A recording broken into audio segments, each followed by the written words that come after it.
ยวผู้ช่วยพยาบาลตูป้าเทิงกาหนึ่งตัวเสียงเหนียวลงชื่อว่าโยเนี่ยป้าเสียงทอง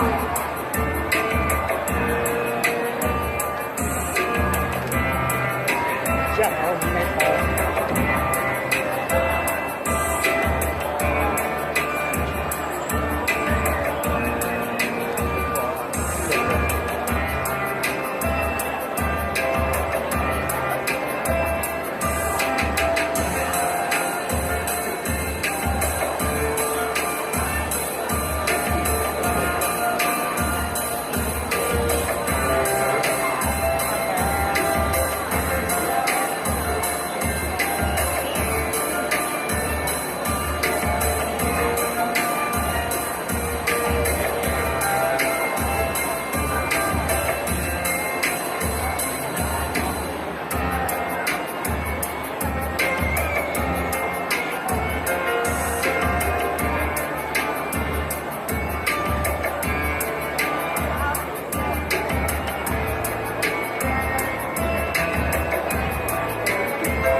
年糕猪啊，多多的小美丽的鸡，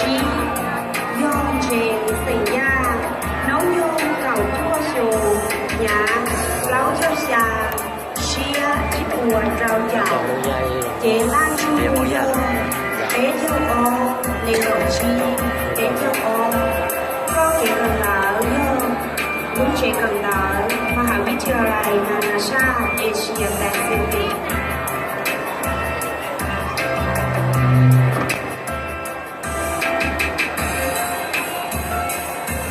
กรอบมาไม่ยอมไปหยดสายอะไรอีกรอเป๊ะตึงก้าโมโจมีรอรอบมาไม่ยอมวันนี้แล้ว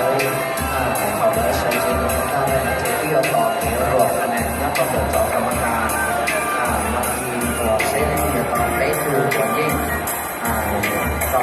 ชนะหมู่เราหนึ่งประเทศเรา